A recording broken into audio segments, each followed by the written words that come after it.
నమస్కారం. నా TV news వార్తలకు స్వాగతం. ముందుగా వార్తల్లోని ముఖ్యాంశాలు. నార్వేతో ద్వైపాక్షిక సంబంధాలపై ప్రధాని మోదీ చర్చలు, వాణిజ్య సాంకేతిక రంగాలపై కీలక చర్చ, ప్రపంచ శాంతి కోసం పనిచేయాలని నిర్ణయం, 43 ఏళ్ల తర్వాత ప్రత్యేక నార్వే పర్యటన.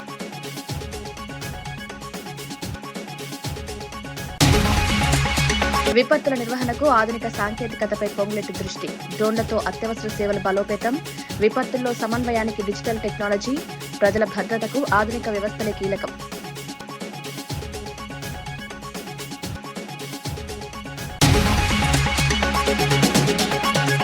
మంత్రి టీజీ భరత్ పై బైరెడ్డి సిద్ధార్థరెడ్డి ఆరోపణలు, విమర్శించే వారికి బహుమతులు, నిజాలు బయటపెడితే మళ్లించే ప్రయత్నాలని వ్యాఖ్య, ప్రజల ముందే వాస్తవాలుంచుతామన్న బైరెడ్డి.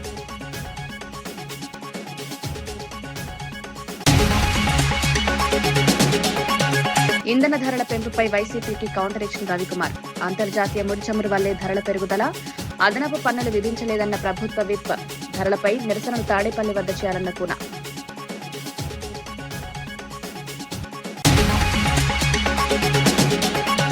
భగీరథ్ అంశంపై బీఆర్ఎస్ తీరును తప్పుబట్టిన రామచందర్, భగీరథ్ పారిపోలేదని స్పష్టం చేసిన రామచంద్రరావు, బీఆర్ఎస్ రాజకీయ లబ్ధి కోసమే అంశం వాడుతోందన్న ఆరోపణ, ప్రజలు వాస్తవాలు అర్థం చేసుకుంటారన్న రామచందర్.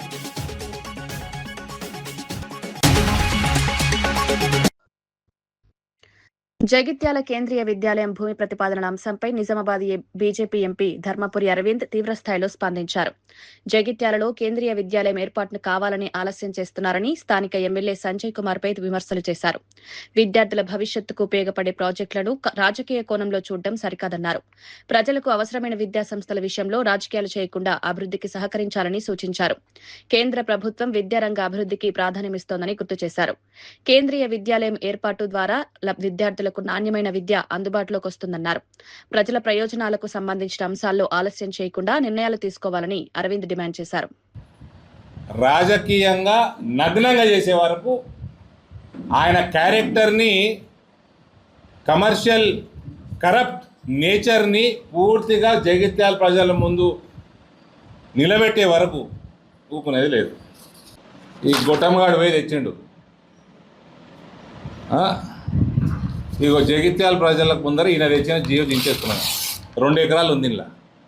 2 ఎకరాలు కేంద్రీయ విద్యాలయం తీసుకోదు, జగిత్యాలలో తీసుకోదు. ఇది ఏం చేస్తుందంటే ఇది రిజెక్ట్ అవుతుందని తెలిసి ఇది రిజెక్ట్ అయిపోయింది కాబట్టి మళ్ళీ గాడనే వేయడనో మరి కాంగ్రెస్ పోయి పీకింది ఏమైనా ఉన్నదా అంటున్నా. ఆ డబుల్ బెడ్రూమ్ ఎట్లున్నాయో కూడా తెలుసు, మీకు తెలుసు, నాకు తెలుసు. మీ ఎస్పీ దగ్గరకు వస్తా. ఇవన్నిటికీ పర్మిషన్ ఎట్టిచ్చింది మీ డిపార్ట్మెంట్? సేమ్ చౌరస్తాలు, అదే చౌరస్తా కదమ్మా ఇది, తహసీల్ చౌరస్తానా ఏంది ఎట్టిచ్చారు? టీఆర్ఎస్ ప్రభుత్వం ఉంటే టీఆర్ఎస్ ఇస్తారు, కాంగ్రెస్ ప్రభుత్వం ఉంటే కాంగ్రెస్ ఇస్తారు. నువ్వు నౌకరీ ఎక్కడికి తెచ్చుకున్నావు? యాద లేదా? యాద్ చేసినా మొన్న. ఏవి మరవము, ఏది మరచేది ఉండదు. ఎస్పీ గారికి మర్యాదగా బాగానే పెట్టినా ఉన్నా. ఈరోజు గుర్తుంటుంది కూడా ఆయనకి జీవితాంతం. డ్యూటీ న్యూట్రల్గా చేసుకోండి, ఇంపార్షియల్గా చేసుకోండి, అయితే మర్యాద దక్కుతుంది. ఐపీఎస్లు చదువుకొని పాస్ అయ్యి కాంగ్రెస్ పార్టీ రంగు పూసుకొనికే కాదు. ఏ లెక్కతోటి నువ్వు ఇలా పర్మిషన్ రిజెక్ట్ చేసినావు? టెంట్లు వేయనియావా? కాంగ్రెస్ వానికి ఎట్లా వేయనిచ్చినావు? బీఆర్ఎస్ వానికి ఎట్లా వేయనిచ్చినావు? ఇష్టం ఉన్నట్టు ఈడ్చేస్తారా మహిళల్ని? ఇవన్నిటికీ ఆన్సర్ ఇవ్వాలి బిడ్డ. నువ్వు ఆగు, 4 రోజులు ఆగు, ఇవన్నిటికీ ఆన్సర్ ఇవ్వాలి. ఎట్లా రిజెక్ట్ చేసినావు? మీ డిపార్ట్మెంట్ ఇంతకుముందు ఎట్లా ఇచ్చింది? ఎట్లా టెంట్లో ఏనిచ్చింది ఇంతకుముందు? అన్నిటికీ జవాబులు ఇవ్వాల్సి వస్తుంది. సో సంజయ్ కుమార్, అరవింద్ ధర్మపురి రాజకీయం ఇప్పుడు చూస్తావు ఎరక్కెళ్ళి. బండి భగీరథ్ వ్యవహారంపై తెలంగాణ బీజేపీ అధ్యక్షుడు రామచంద్రరావు స్పందించారు. భగీరథ్ పారిపోలేదని, స్వయంగా లొంగిపోయాడని స్పష్టం చేశారు. ప్రస్తుతం బెయిల్ ప్రక్రియ కొనసాగుతోందన్నారు. బండి సంజయ్ ఎలాంటి తప్పు చేయలేదని, ఒకవేళ పార్టీ నిబంధనలకు విరుద్ధంగా వ్యవహరిస్తే చర్యలు తీసుకుంటామని పేర్కొన్నారు. కుటుంబ సభ్యులు తప్పు చేస్తే చట్ట ప్రకారమే విచారణ జరుగుతుందన్నారు. ముందస్తు బెయిల్ తీసుకోవడం ప్రతి ఒక్కరికి ఉన్న చట్టబద్ద హక్కు అని వివరించారు. బీఆర్ఎస్ కు వేరే పనిలేనట్లుగా ఈ అంశాన్ని రాజకీయంగా వాడుకుంటోందని ఆరోపించారు. శిక్ష పడుతుందా చేస్తుందా కోర్టు క్లాస్ ఉంది. మరి బండి సంజయ్ గారు తప్పు చేస్తుంటే his party will definitely take action against him. కానీ బండి సంజయ్ గారు తప్పు చేయలే. బండి సంజయ్ గారి యొక్క కొడుకు ఇట్లా కుటుంబ సభ చేసుంటే, నేను ఒకటే మాట అంటున్నాను, కుటుంబ సభ చేస్తుంటే ఎస్ అతని మీద చర్య ఉండాల్సి ఉంది. లీగల్ గా చట్ట ప్రకారం ఏ కార్యక్రమం అని ఉండాలి, అవన్నీ కూడా జరుగుతాయి. శిక్ష పడుతుందా చేస్తుందా కోర్టు క్లాస్ ఉంది. మరి తప్పించుకున్నాడు. ఏ వ్యక్తి అయినా సరే లీగల్ గా ఒక కేసు పడితే వాళ్ళు లీగల్ స్టెప్ తీసుకుంటారు. Anticipatory bail is legal step. పారిపోవడం కాదు. యాంటిసిపేటరీ బెయిల్ రాకపోతే సరెండర్ అయ్యాడు. చట్టంలో ఉన్నది anticipatory bail provision. There is nothing wrong in it. Returnable ప్లాట్ల అంశంపై మాజీ మంత్రి పేర్ని నాని చంద్రబాబు ప్రభుత్వంపై తీవ్ర విమర్శలు చేశారు. సొంత వారికి మాత్రమే ప్రాధాన్యమిస్తూ అభివృద్ధి చేసిన ప్లాట్లను కేటాయిస్తున్నారని ఆరోపించారు. భూములిచ్చిన సాధారణ రైతులకు మాత్రం ఇప్పటికీ హామీలు అమలు కాలేదన్నారు. 2 ఏళ్లలో ప్రభుత్వం పూర్తిగా దారి తప్పిందని విమర్శించారు. రైతుల త్యాగాలతో ఏర్పడిన అమరావతి విషయంలో సమానత్వం పాటించాల్సిన అవసరం ఉందన్నారు. సాధారణ రైతుల ప్రయోజనాలను విస్మరించి కొందరికే ప్రయోజనం చేకూరేలా వ్యవహరించడం సరికాదన్నారు. ప్రజల విశ్వాసాన్ని నిలబెట్టుకోవాలంటే రైతులకిచ్చిన హామీలను వెంటనే అమలు చేయాలని డిమాండ్ చేశారు. కేసరపల్లి, బుద్ధవరం, అజరంపూడి, చెనవడిపల్లి, అల్లాపురం అన్ని ప్రతి పొలం ఇచ్చిన రైతుకి ఇక్కడ ఏమైనా మంచి ప్లాట్ ఇస్తారా అంటే అదేం లేదు. గమ్మత్తు ఇంకోటి, 29 గ్రామాల్లో ఉన్నటువంటి రైతాంగం ఎకరం భూమి ఇస్తే 1250, 1000 రెసిడెన్షియల్, 250 కమర్షియల్. కానీ గన్నవరంలో పొలం ఇచ్చిన వాళ్ళు మాత్రం 450 కమర్షియల్, 1000 రెసిడెన్షియల్. 1000 రెసిడెన్షియల్, 400 చిల్లరేమో కమర్షియల్. దాంట్లో కొంతమందికి ఎవరెవరికి ఇస్తారా అంటే అశ్విని దత్ గారంట. అశ్విని దత్ గారికి, బెజవాడ సుప్రియ గారికి, బెజవాడ మధు గారికి, బ్రాహ్మణి గారికి, సాంబశివరావు గారికి, రమేష్ బాబు గారికి, బొలు శ్రీనివాసరావు గారికి, అట్లాగే ఆలూరు బుజ్జి గారు వాళ్ళ కుటుంబానికి. వీళ్ళకి మాత్రం మంచి ప్రైమ్గా ఇస్తారు. అశ్విని దత్ గారు 39 ఎకరాలు గన్నవరంలో ఇచ్చారంట. 39 ఎకరాలు గన్నవరంలో ఇస్తే వారికి ప్రైమ్ ల్యాండ్ కింద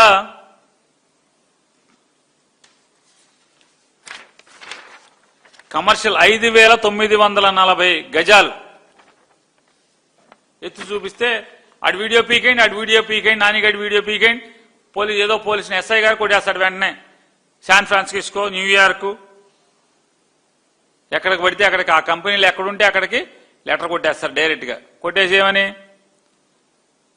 పేరు నానిగడి మాట్లాడిన వీడియోలు, లేకపోతే వైఎస్ఆర్ కాంగ్రెస్ పార్టీని వాళ్ళు మాట్లాడిన మాటలన్నీ కూడా సమాజంలో అశాంతిని, అలజడిని రేకెత్తిచ్చేస్తాయి. సమాజంలో మర్డర్లు అయిపోతాయి. మొత్తం వెంటనే తీసేయండి. గవర్నమెంట్ అప్రతిష్ట పాలైపోతుంది, గవర్నమెంట్ డిగ్రేడ్ అయిపోతుంది. తప్పులు చేసి గవర్నమెంట్ డిగ్రేడ్ అవ్వక ఏమవుద్ది? మరి తప్పులు చేసి డిగ్రేడ్ అవ్వక ఏమవుతుంది అంటున్నా. 24 నెలలు గడవలేదు, నారా చంద్రబాబు నాయుడు గారి ప్రభుత్వం బస్టు పట్టినట్టుగా ఇంతవరకు భారతదేశ చరిత్రలో ఇంత తొందరగా బస్టు పట్టిన ప్రభుత్వం. శ్మశానం మాత్రం మంచిది అండి. అన్ని ఊళ్ళ మీద అంటే మంచి మోడల్ శ్మశానం ఒకటి కట్టారు. ఊరు కట్టినా కట్టపోయినా ముందు 29 ఊళ్ళ వాళ్ళకి ప్లాట్లు ఇచ్చలేకపోయినా ఆ 29 గ్రామాల వాళ్ళకి మాత్రం మోడల్ శ్మశానం ఒకటి కట్టారు చంద్రబాబు నాయుడు గారు.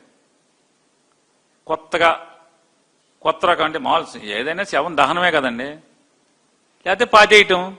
ఇంతకు మించి చచ్చిపోయిన తర్వాత ఇంకేముంటది మనిషికి? నేనైనా మీరైనా ఎవరైనా అదే కదా. అసలు బతకటాకేదయ్యా, బతకటాకి మంచిళ్ళు అయ్యి, ఆ గ్రామాల్లో బ్రతకటాకి మంచిళ్ళు అయ్యి, రోడ్లు అయ్యి, డ్రైన్లు అయ్యి, అసలు ఆ ఊర్లు అలా ఉంచొచ్చా అని అడుగుతున్నాను. వాళ్ళ గురించి పట్టించుకోరా అంటున్నాను. వాళ్ళ చుట్టూనేమో 1,00,000 కోట్లు ఆవిరైపోతుంది 29 గ్రామాల చుట్టూ. ఏదో అన్న సామెత అంగట్లో అన్నీ ఉన్నాయి అల్లు నోట్లో చేనున్నట్టు పొలాలన్నీ ఆలై వాళ్ళకి ప్లాట్లు ఎవరు, వాళ్ళ ప్లాట్లో రోడ్లు వేయరు, ప్లాట్లు చూపించరు. ఈ పెద్ద పెద్ద వాళ్ళందరూ ఎక్కడెక్కడో గన్నవరం, శంకవరం, ఆ వారం ఈ వారంలో ఇచ్చినాడేమో అప్పులు తెచ్చేసుకుంటారు. SRM కూడా అప్పు తెచ్చేస్తాడు, విట్టోళ్ళు అప్పు తెచ్చేస్తారు. ఆంధ్రప్రదేశ్లో ఓటర్ల జాబితా ప్రత్యేక సవరణ కార్యక్రమం జూన్ 15 నుంచి ప్రారంభం కానుంది. జూన్ 15 నుంచి జూలై 14 వరకు ఇంటింటి సర్వే నిర్వహించనున్నట్లు వెల్లడించారు. అనంతరం జూలై 21న ముసాయిదా ఓటర్ల జాబితా విడుదల కానుంది.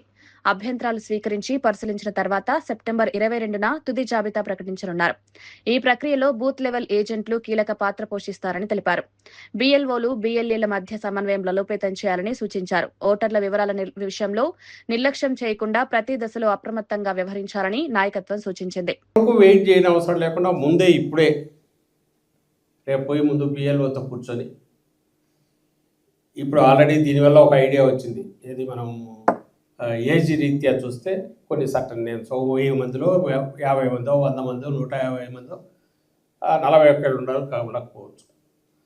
ఈ రీజన్ కాక వేరే రీజన్స్ వల్ల లింకప్ కానీ ఏదైతే ఉంటాయో వాటిని BLO ఆల్రెడీ అబ్జర్వ్ చేసింటారు.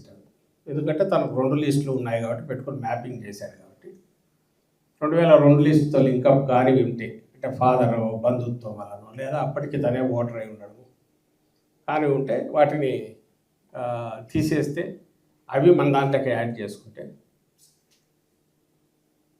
ఈలోగా గన మన BLA ఆ ఇళ్ళ దగ్గరికి వెళ్ళగలిగితే మన వాళ్ళ సింపతైజ్ మన ఓట్లు ఏముంటాయో వాటి దగ్గరికి వెళ్ళి వాళ్ళవి ఏమేమి ఆధారాలు ఉన్నాయో ఏమేమి కలెక్ట్ చేసి పెట్టుకోవాలో వాళ్ళని ఎన్లైటన్ చేయడం.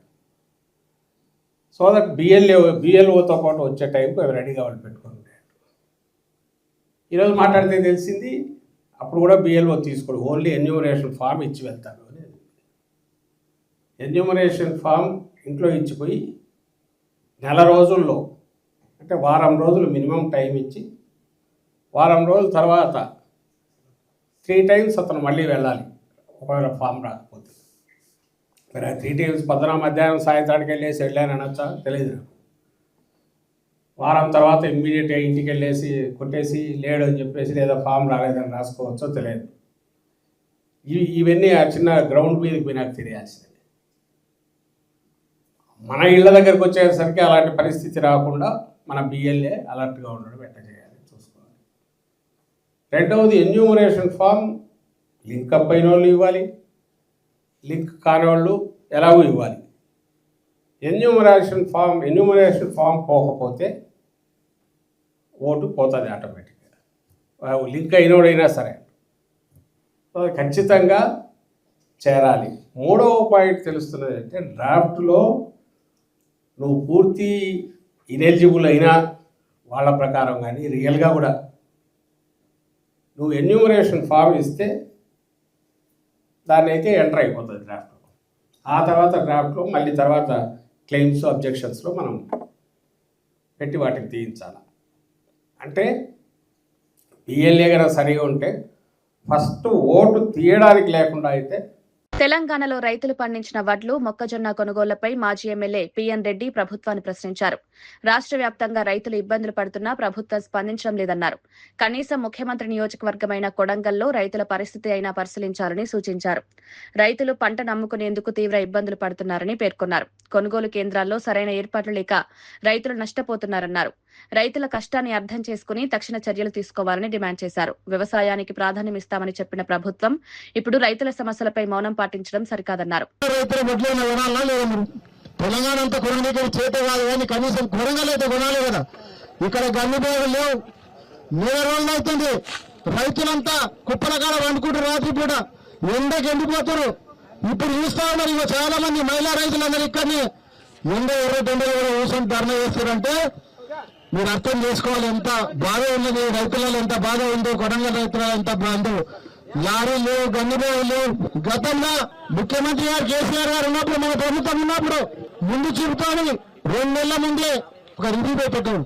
ఒక వరి పంట వస్తుందంటే, వరి ధాన్యం వస్తుందంటే 2 నెలల ముందు ఈరోజు రివ్యూ పెట్టి ఎంత ధాన్యం వస్తుంది, ఎంత గన్ని బ్యాగులు అవుతాయి, ఎన్ని లారీలు పడతాయని ముందే రివ్యూ పెట్టి బ్రహ్మాండంగా ప్లాన్ చేసి ఈ గన్ని బ్యాగులు కూడా కలకత్తాకి వెళ్ళి బీహార్కి వెళ్ళి ట్రైన్లలో తెప్పించేటోడు కేసీఆర్ గారు, బయట రాష్ట్రాలకి వెళ్ళి తెప్పించి సంచరించేటోడు. అట్లాంటి పాలన కేసీఆర్ గారు చేస్తే కనీసం రివ్యూ కూడా చేయలేదు పెద్ద ముఖ్యమంత్రి రేవంత్ రెడ్డి గారు. ఈ రోజు రైతులకు గన్ని బ్యాగులు ఇవ్వాలంటే ఒక్కొక్క సంచికి 50 రూపాయలు తీసుకుంటున్నారు. రైతుల తన 50 రూపాయలు తీసుకొని సంచి ఇస్తున్నారు. ఈ రోజు ఒక పళ్ళ క్వింటాలకు 6 నుంచి 10 కిలోలు కట్ చేస్తా ఉన్నారు, 10 కిలోలు కట్ చేస్తున్నారు. మరి అధికారులు రైస్ మిల్లర్లు కుమ్ముకయ్యరా, కాంట్రాక్టర్లు కుమ్ముకయ్యరా, ప్రభుత్వమే లేక తిరుపతి రేవంత్ రెడ్డితో రైస్ మిల్లర్లు కుమ్ముకయ్యరా, కాంట్రాక్టర్లు కుమ్ముకయ్యరా, ఎవరు కుమ్ముకయ్యరో తెలంగాణ ప్రజలకు కొడంగల్ రైతులకు సమాధానం చెప్పాలి. 10 కిలోలు తీస్తా ఉన్నారు ఒక్కొక్క తరుగు అని చెప్పి ఆదాయాలు పండించి కష్టపడి పండించి రైతు దగ్గర 10 కిలోలు ఒక క్వింటాల్ 10 కిలోలు కట్ చేస్తా ఉన్నాడు. రాష్ట్రంలో రైతుల పరిస్థితి ఆందోళనకరంగా మారిందని మాజీ మంత్రి సబితా ఇంద్రారెడ్డి అన్నారు. పంట అమ్ముకునే పరిస్థితి లేక రైతులు ఇబ్బందులు పడుతున్నారని పేర్కొన్నారు. ఇప్పటి వరకు వడ్లు, మొక్కజొన్న కొనుగోళ్లపై ప్రభుత్వం సమీక్ష కూడా నిర్వహించలేనిదని విమర్శించారు. పంట సాగు దిగుబడులపై ప్రభుత్వానికి స్పష్టమైన అంచనాలు లేవని ఆరోపించారు. ముఖ్యమంత్రి నియోజకవర్గం కొడంగల్లోనే పరిస్థితి తీవ్రంగా ఉంటే రాష్ట్ర వ్యాప్తంగా రైతుల పరిస్థితి ఎలా ఉంటుందో అర్థం చేసుకోవచ్చన్నారు. రైతుల సమస్యలు పరిష్కరించకపోతే ఆందోళనలు మరింత పెరుగుతాయని హెచ్చరించారు. కనీసం సంచులు ఇవ్వలేదని దగ్గరకు వచ్చినాక ఏం చెప్పారంటే ఈ రోజు కొన్ని సంచులు వచ్చినాయి, దౌలతాబాద్ లో ధర్నాన్ని కాబట్టి రైతుల మీద తీసుకొని పోయినామని. సంతోషం. ఒక్క కొడంగల్ నియోజకవర్గానికి 27 లక్షల గన్ని బ్యాగులు సంచులు అలాట్ చేసినామన్నారు కదా, మరి రైతులకు ఎందుకు కష్టం వస్తుంది? ఈరోజు చూస్తే 20,000 40,000 బస్తాలు ఇచ్చిందట. కొన్ని బస్తాలన్నా ఫ్రీగా ఇస్తుందంటే లేదు, కేసీఆర్ ఉన్నప్పుడు ఫ్రీగా బస్తాలు ఇస్తుండే. ఇప్పుడు 50 రూపాయల బస్తాకి అంటే 5,000 పెడితే గానీ 100 బస్తాలు ఇస్తలేరట. ఎందుకు రైతులు దానికి పే చేయాలనేది దయచేసి రేవంత్ రెడ్డి గారు ఒకసారి ఆలోచించండి. ముఖ్యమంత్రి గారు ఎన్నికల కన్నా ముందు ఎన్నో హామీలు ఇచ్చినాడు, అవి సాధ్యం కాదని తెలిసిన కేసీఆర్ గారిని ఎట్లా బదలాం చేయాలని ఆలోచనతోని, రైతులను ఎట్లా మోసం చేయాలని ఆలోచనతోని ఎన్ని హామీలు ఇచ్చినా మనం అందరం చూస్తున్నాం. ఇదే కాకుండా తూకం చేస్తున్నప్పుడు క్వింటాల్ కి 13 కిలోల ధాన్యం తీస్తుందని చెప్తా ఉన్నారు. 10 కిలోలు వీళ్ళు తీస్తే 3 కిలోలేమో రైస్ మిల్స్ వాళ్ళు తీస్తున్నారు, 13 కిలోల తరుగు తీస్తుందని చెప్తా ఉన్నారు. రేవంత్ రెడ్డి గారికి ఏమో సంచులకి డబ్బులు ఇవ్వాలి, అక్కడేమో తరుగు తీయబట్టి రోడ్ల మీద ఎండబెట్టి అవి ఊడ్చి చేసే లోపలనే అలా ఆడకొంత పోతా ఉంటాయి. వర్షం వస్తే అడ్డుపోతా ఉంది. హమాలీలకు సంబంధించి కూడా ఇబ్బంది, లారీలు రావు. మరి రైతు ఏం చేయాలో ఒకసారి చెప్పాల్సిన అవసరం ఉంది రేవంత్ రెడ్డి గారికి. ఎందుకంటే కొడంగల్లోనే ఈ పరిస్థితి ఉంటే రాష్ట్రంలో పరిస్థితి ఏంటి? ఇప్పుడు ఒక రైతు ఇచ్చాడు నాకు. పెట్రోల్, డీజిల్ ధరల పెంపుపై ప్రభుత్వ విప్ కూర రవికుమార్ స్పందించారు. అంతర్జాతీయంగా ముడి చమురు ధరలు పెరగడం వల్లే ధరలు పెరిగాయన్నారు. రాష్ట్ర ప్రభుత్వం ఒక్క పైసా కూడా అదనపు పన్ను విధించలేదని స్పష్టం చేశారు. వైసీపీ హయాంలో వ్యాట్, రోడ్ సెస్ పేరుతో భారీగా ధరలు పెంచారని విమర్శించారు. ప్రస్తుతం రాష్ట్రంలో ధరలు ఎక్కువగా ఉండడానికి గత ప్రభుత్వ విధానాలే కారణమన్నారు. ధరల పెంపుపై ఆందోళనలు చేయాలనుకుంటే తాడేపల్లి వద్ద చేయాలని సూచించారు. ప్రజలను తప్పుదారి పట్టించే ప్రచారాల కంటే వాస్తవాలు తెలుసుకోవాలని కూన రవికుమార్ పేర్కొన్నారు. వాస్తవం. ఈరోజు డాలర్ మారకం విలువ ప్రభావం కూడా ఇంధన ధరల మీద పడతా ఉంది. కానీ ఈరోజు ఫేక్ ప్రచారాలకు అలవాటు పడినటువంటి వైఎస్ఆర్సీపీ పార్టీ సోషల్ మీడియాలో అబద్ధాలను ప్రచారం చేయడంలో వైసీపీ పార్టీ దివాలా కోరు రాజకీయాలకి ఇంతకన్నా నిదర్శనం ఇంకేమీ లేదని కూడా ఈ సందర్భంగా తెలియజేస్తా ఉన్నాను. అధికారంలో ఉన్నప్పుడు పన్నులు మాత్రం మోయించావు, ప్రజలపైన పన్నులు వర్షం కురిపించావు. ఇప్పుడేమో ప్రజల పక్షాన మాట్లాడుతున్నట్టు రాజకీయ కపటత్వానికి పరాకాష్ఠగా ఉంది అని చెప్పి ఈ సందర్భంగా తెలియజేస్తున్నాను. 5 సంవత్సరాల పాటు ఒక్క ఛాన్స్ అని అధికారంలోకి వచ్చి 5 సంవత్సరాల పాటు ప్రజల రక్తాన్ని పీల్చి పిప్పి చేసి ఇప్పుడు నీతులు చెప్తా ఉంటే నీ మాటలు నమ్మే స్థితిలో ఎవరైనా ఉన్నారా అని చెప్పి నేను జగన్మోహన్ రెడ్డి గారిని సూటిగా ప్రశ్నిస్తాను. కర్నూలు రాజకీయాల్లో వైఎస్ఆర్సీపీ యువనేత బైరెడ్డి సిద్ధార్థరెడ్డి చేసిన వ్యాఖ్యలు చర్చనీయాంశంగా మారాయి. మంత్రి టీజీ భరత్ పై ఆయన తీవ్ర ఆరోపణలు చేశారు. తనను విమర్శించే వారికి, సోషల్ మీడియాలో తనపై పోస్టులు చేసేవారికి ప్రత్యేక బహుమతులు ఇస్తున్నారన్నారు. తనకు అసెంబ్లీ టికెట్ రాలేదని వ్యాఖ్యానించడం విడ్డూరంగా ఉందన్నారు. ఎమ్మెల్యే కావాలనే కోరిక తనకంటే మంత్రికి ఎక్కువగా ఉందేమోనని కౌంటర్ ఇచ్చారు.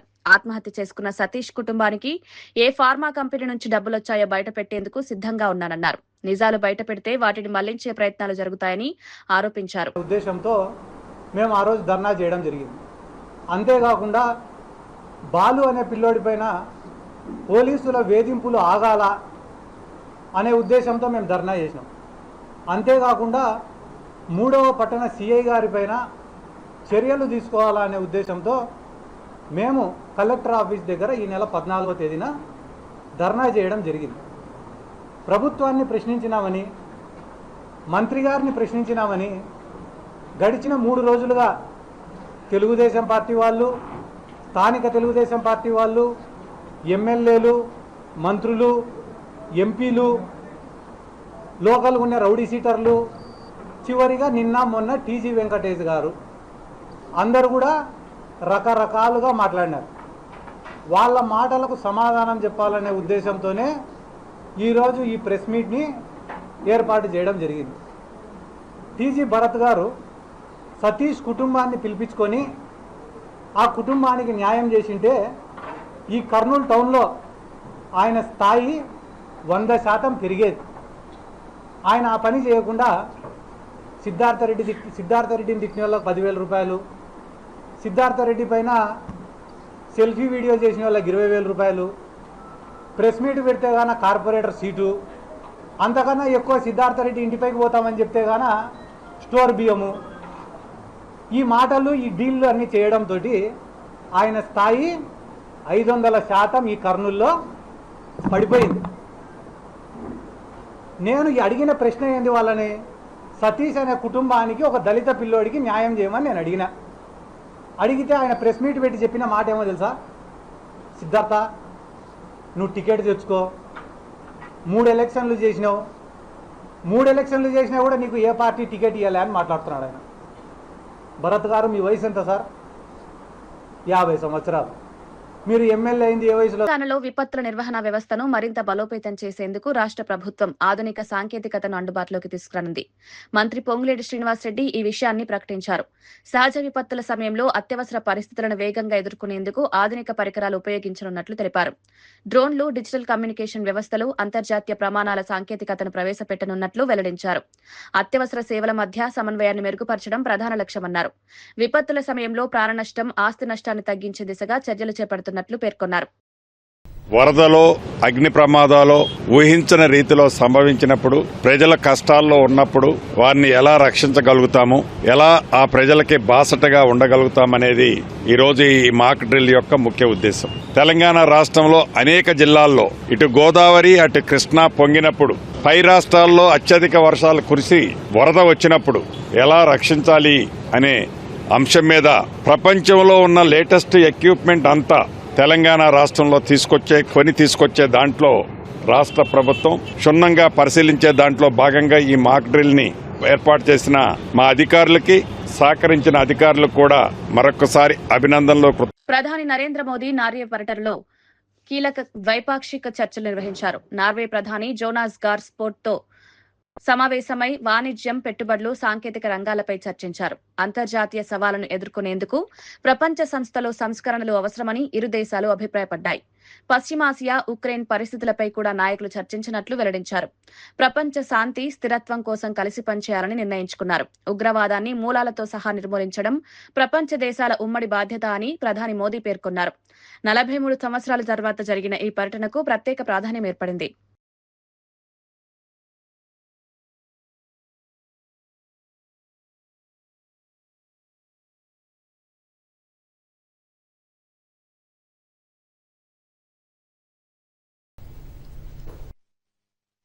फ्रेंड्स, भारत और नॉर्वे दोनों रूल्स बेस्ड ऑर्डर, डायलॉग और डिप्लोमेसी में विश्वास रखते हैं. हम एकमत है कि मिलिट्री कॉन्फ्लिक्ट से किसी भी मुद्दे का समाधान नहीं निकल सकता.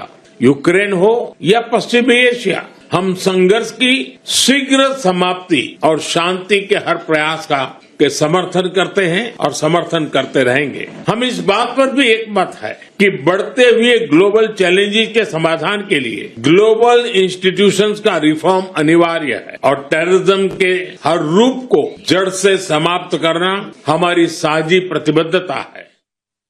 శ్రీకాళహస్తిలో నూతనంగా నిర్మించిన 2వ టౌన్ పోలీస్ స్టేషన్ భవనాన్ని మంత్రులు అనిత, అనగాని సత్యప్రసాద్ ప్రారంభించారు.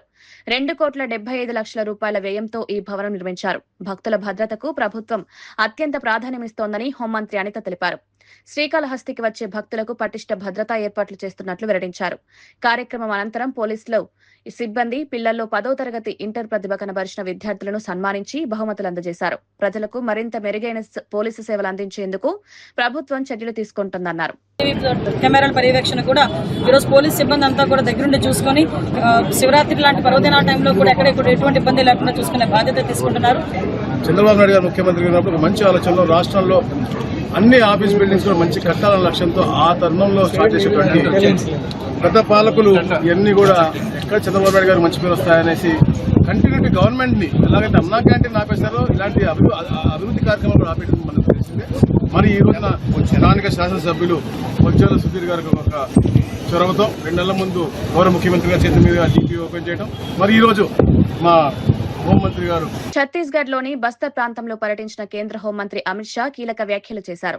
భద్రతా దళాల కృషితో మావోయిస్టుల ప్రభావాన్ని పూర్తిగా నియంత్రించామన్నారు. బస్తర్ ప్రాంత అభివృద్ధికి ప్రత్యేక ప్రణాళికలు సిద్ధం చేస్తున్నట్లు వెల్లడించారు.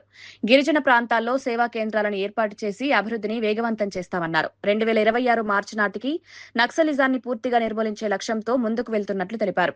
ప్రస్తుతం బస్తర్ ప్రాంతం నక్సల్స్ ముక్త ప్రాంతంగా మారుతోందని పేర్కొన్నారు. భద్రతతో పాటు అభివృద్ధి కార్యక్రమాలకు సమాన ప్రాధాన్యమిస్తున్నామని అమిత్ షా వెల్లడించారు. 2024 ये 2 दिन नक्सल उन्मूलन के इतिहास में सुवर्णमयी अक्षरों से लिखे जाए। 21 जनवरी 2024 के दिन हमने तय किया था बंद कमरे में कि 31 मार्च 26 के पहले हम नक्सलवाद को समाप्त कर। काफी लोगों ने चेताया भी था, एक कमरे में बात भी करी थी कि ये संभव बात है, मगर हमने कार्य योजना भी बनाई, इम्प्लीमेंटेशन भी किया और अगस्त आते आते इसकी सार्वजनिक घोषणा करी। और मां दंतेश्वरी की ही कृपा है कि आज हमारा नक्सल मुक्त बस्तर का दिन अंततोगत्वा आए। ముగించే ముందు ముఖ్యాంశాలు మరోసారి. నార్వేతో ద్వైపాక్షిక సంబంధాలపై ప్రధాని మోదీ చర్చలు, వాణిజ్య సాంకేతిక రంగాలపై కీలక చర్చ, ప్రపంచ శాంతి కోసం పనిచేయాలని నిర్ణయం, 43 ఏళ్ల తర్వాత ప్రత్యేక నార్వే పర్యటన.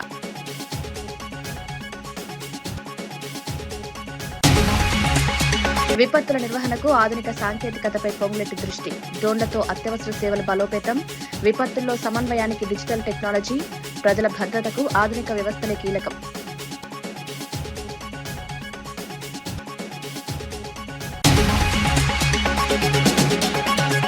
మంత్రి టీజీ భరత్ పై బైరెడ్డి సిద్ధార్థరెడ్డి ఆరోపణలు, విమర్శించే వారికి బహుమతులు, నిజాలు బయటపెడితే మళ్లించే ప్రయత్నాలని వ్యాఖ్య, ప్రజల ముందే వాస్తవాలుంచుతామన్న బైరెడ్డి.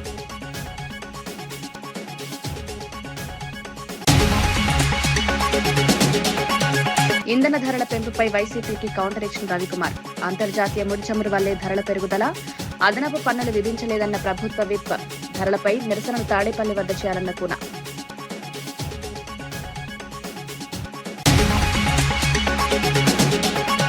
భగీరథ్ అంశంపై బీఆర్ఎస్ తీరును తప్పుబట్టిన రామచందర్, భగీరథ్ పారిపోలేదని స్పష్టం చేసిన రామచంద్రరావు, బీఆర్ఎస్ రాజకీయ లబ్ధి కోసమే అంశం వాడుతోందన్న ఆరోపణ, ప్రజలు వాస్తవాలు అర్థం చేసుకుంటారన్న రామచందర్.